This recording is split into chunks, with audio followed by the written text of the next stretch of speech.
কিছুটা সময় আমি নিজেকেও দিই, যে কথাগুলো কিংবা যে দুঃখগুলো কাউকে বলা যায় না বা ভাগ দেওয়া যায় না, তা আস্তে করে ফিসফিসিয়ে বলে দিই নিজের কাছে। অন্ধকার যখন গলা টিপে ধরে, তখন নিজের দুহাত একসাথে করে নিজেকেই সান্ত্বনা দিয়ে বলি, এই তো আমি আছি। নিজের জন্য কিছু কবিতা বাঁধি, নিজেকে শোনাই, আবার নিজেই খিটখিটিয়ে হাসি।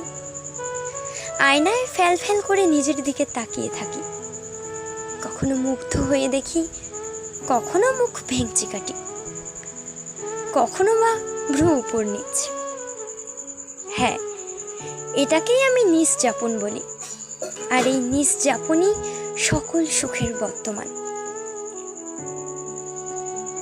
এই নিঃযাপনই সকল সুখ।